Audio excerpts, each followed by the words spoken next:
안녕하세요. 노동법 읽어주는 노동자 민주노총 부산본부의 추승진 상담실장입니다. 반갑습니다. 2021년에 최저임금이 네. 1.5% 올라서 8,720원으로 확정됐다는 소식을 들었습니다. 실장님은 그거 보시고 어떠셨어요? 한마디로 하면 기가 찬다. 공익위원들이 이번에 최저임금을 결정한 이유로 경제 상태, 그러고 소비자 물가, 그러고 노동자의 어떤 생계비, 개선비 이렇게 해가지고 여러 가지를 넣었는데 중요한 건 노동자의 생계비를 1%로 책정을 했어요. 사실 지금 최저임금으로도 노동자들의 최저 생계비는 40만 원이 부족해요. 1% 올리면 그럼 도대체 얼마의 갭이 줄어드는 거야?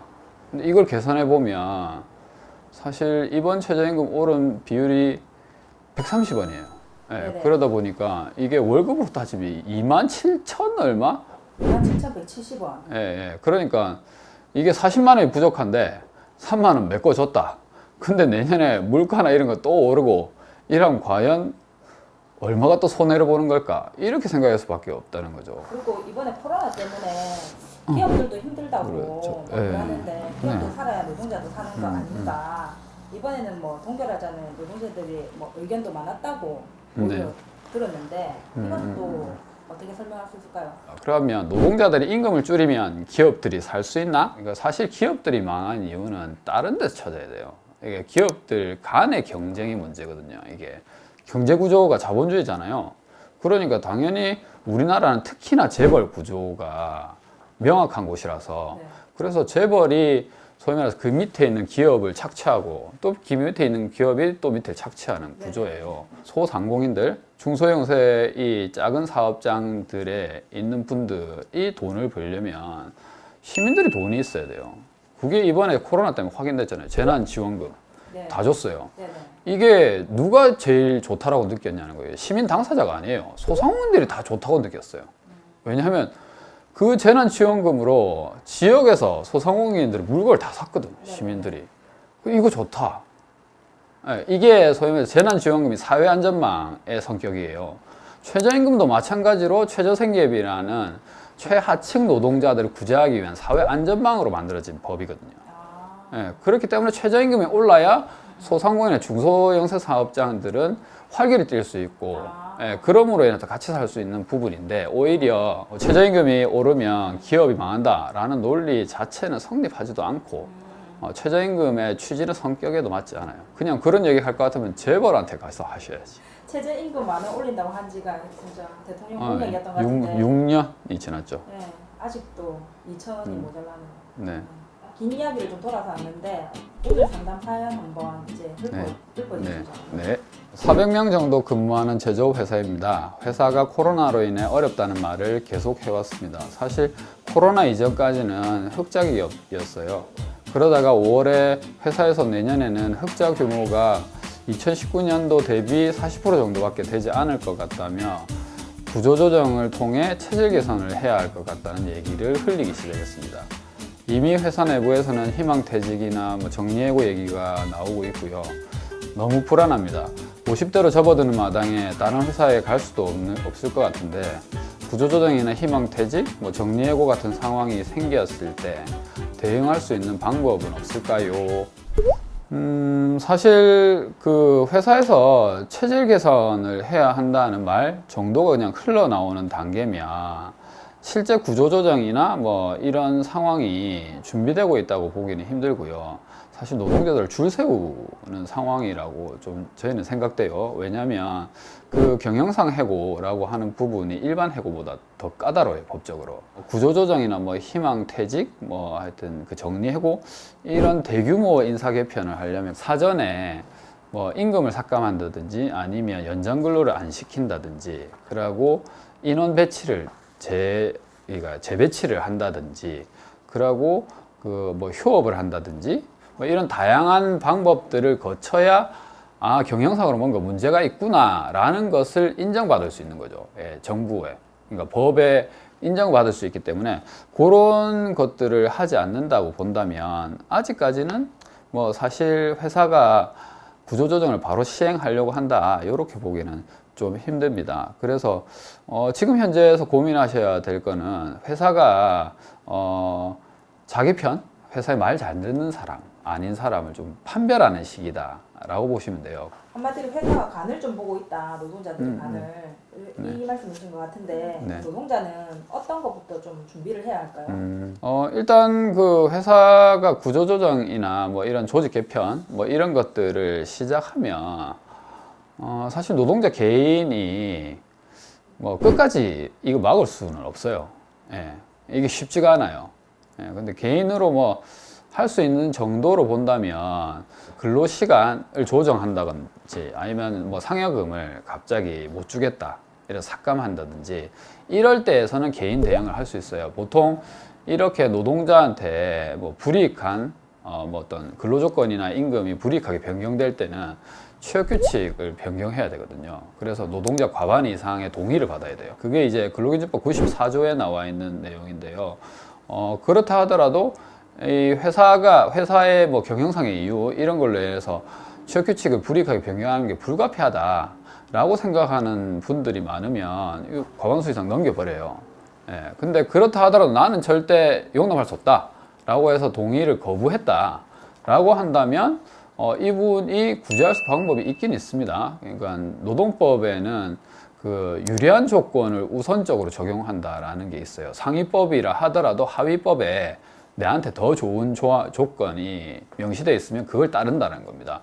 그래서 취업규칙보다 이제 좀 하위에 있는 게 근로계약서거든요. 그래서 보통 근로계약서에 내가 받기로 한 임금이나 근로시간 이게 명시가 되어 있는데 취업규칙이 그보다 더 떨어졌다 라고 한다면 그런 더 떨어뜨리는 동의를 내가 하지 않았다면 회사에 나는 근로계약서대로 달라 라고 요구를 하게 되면 회사는 그대로 줘야 됩니다.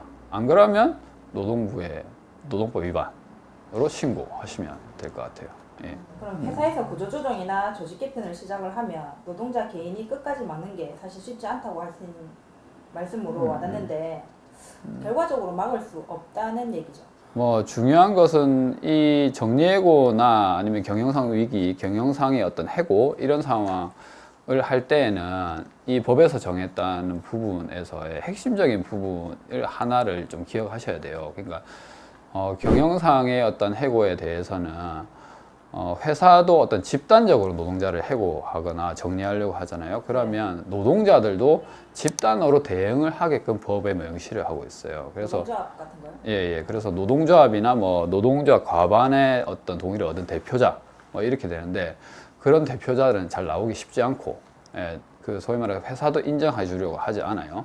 그래서 노동조합을 결성하는 게 굉장히 유리합니다. 그래야 뭐 경영상 해고와 관련된 법에서 노동조합이 이제 이 회사와 동등한 위치로 협상을 할 수 있는데 그 자체가 진행이 되려고 한다면 법에 따라서 그래서 법의 보호를 받으면서 노동자들이 뭔가 회사에 요구를 하려면 노동조합을 필히 결성할 수밖에 없게 되는 상황인 거죠. 일단 노동조합을 결성해서 노동으로 대응을 한다 외에 노동자 개인이 할 수 있는 거는 아무것도 없나요? 뭐 사실 근로기준법 요 경영상 이유에 해당하는 법 규정이 근로기준법 24조인데요. 요걸 보면 이 해고는 네 가지 조건에 따라서 이 필요 충족 조건을 거쳐야 경영상 해고에 대한 부분을 인정한다라고 보시면 됩니다. 첫 번째로 나와 있는 그 경영상 필요의 이유. 일단은 사측이 보통 그 경영상 그 필요성에 대해서 뭐 여러 가지 재무 자료나 이런 것들을 쭉 내요. 예, 근데 거기에 대해서도 실제로 그걸 뭐 검토를 하거나, 예, 그리고 실제 조율할 수 있는 대상자는 노동조합. 그 자체를 노동조합 혹은 노동자 과반의 대표 이렇게 규정하고 있어요. 그렇기 때문에 노동조합이 어떻게든 만들어지는 게 좋고 그 노동조합이 법적인 지위를 가지고 이 긴박한 경영상의 이유를 소위 말해서 검토해 볼 수 있다는 거죠. 그리고 해고 회피에 대한 노력이랑 그리고 합리적이고 공정한 기준을 설정하여 해고 대상자를 선별하는 것 요것 또한 노동조합이나 아까 말씀드렸던 노동자 대표 이쪽이랑 협의를 해야 가능한 부분입니다. 근데 노동자 개인의 입장에서 본다면 해고 회피 노력하는 과정, 그리고 요 대상자를 선별하는 과정에서 소위 말해서 노동조합이랑 회사가 조율을 한다고 하더라도 노동자 개인의 어떤 부당함 이런 거를 충분히 제기를 할 수 있어요. 일단 해고 회피의 노력부터 본다면 휴직이나 이런 부분이나 특히 뭐 배치 전환 정근 이런 부분은 소위 말해 업무 내용이랑 업무 환경이 바뀌는 거거든요. 예, 이걸 조정한다는 거예요. 근데 내가 할 수 없는 거를 내가 할 수 없는 일을 맡긴다든지 아예 내가 갈 수도 없는 곳으로 보내는 상황이 발생할 수 있어요. 예, 예. 그러면서 인사권이 부당하게 활용된 거거든요. 그러면 노동위원회에 부당 뭐 인사권 구제 신청, 부당 인사, 뭐 부당 전근 구제 신청 뭐 이런 식으로 해가지고 구제를 받을 수 있습니다. 실제로 개인이.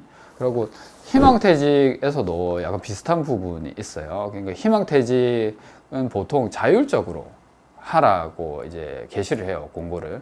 예, 희망퇴직 할 사람은 뭐 신청하세요. 이렇게 하는데 희망퇴직이 잘 안 되면 신청하는 사람이 별로 없으면 회사가 갑자기 뭐 직무교육 대상자다 아니면 희망퇴직 우선 신청 대상자다 이런 식으로 명단을 발표해요. 그렇기 때문에 그 개인의 좌절감을 비롯해 가지고 소위 말해서 구제를 할 방법이 없어요. 근데 중요한 건 그런 대상자를 선정하는 데 있어서의 기준이 어떠 있는지, 그러니까 합리적이고 공정하게 선정했는지에 문제는 확인해야 된다는 겁니다. 그 공정하고 합리적인 대상자 선정이 필요하다고 명시를 했다는 거죠. 경영상 해고를 하려면. 그렇기 때문에 이 대상자 선정이 불합리하다라고 문제 제기를 개인이 할 수 있다는 거죠. 노동조합이 아무리 전체적인 것들을 했다 하더라도 그렇게 해서 개인이 할 수 있는 부분이 있는데 어떻게든 이 개인이 하는 부분은 조금 뭐 적극적인 방향은 아니고 소극적으로 될 수밖에 없습니다. 그렇기 때문에 어쨌든 경영상 해고 문제가 발생했을 때는 노동조합이 집단적으로 이제 단결해서 회사와 협상을 벌이는 수밖에 없어요. 작은 회사들은 코로나로 회사가 어려워가지고 해고해야 되겠다는 말 함부로 못 하겠는데요. 맞습니다. 그러니까 사실 구조조정이나 정리해고는 법 자체에서 봐도 쉽게 못해요, 이걸. 예, 그러니까 특히 그 근로기준법 24조의 사항을 보면 그 일정 규모에 되는 노동자들을 해고하려면 말 그대로 집단적 해고, 정리해고 하려면 노동부에 신고를 하도록 돼 있어요. 예, 그래서 보통 보면 99명 이내 노동자, 네. 예, 이 노동자 중에 한 10명 이상을 자르려고 하면 무조건 노동부에 신고를 하고 허가를 받도록 돼 있어요. 그 우리 노동자분들 스스로가 이 경영상의 해고한다. 코로나 때문에 너무 어려워서 이 얘기를 한다라고 하면 정확하게 그 내용을 지키고 있는지 아니면 그냥 앓는 소리, 그러니까 뇌를 그냥 나가게 하기 위한 목적인 건지 협박하는 건지 이거는 좀 구별해서 보셔야 될 필요성은 있을 것 같습니다. 오늘 방송은 여기까지입니다. 언제든지 궁금하신 게 있으시면 저희 상담소로 전화 주시면 좋을 것 같고요. 아니면 저희 방송 나중에 유튜브에도 올라가니까 거기에 댓글로 달아주시면 언제든 저희가 보고 답변을 달아드리도록 하겠습니다. 노동자 스스로가 자기 권리를 찾아야 노동자의 권리를 지킬 수 있다는 점 잊지 마시고요. 오늘도 고맙습니다.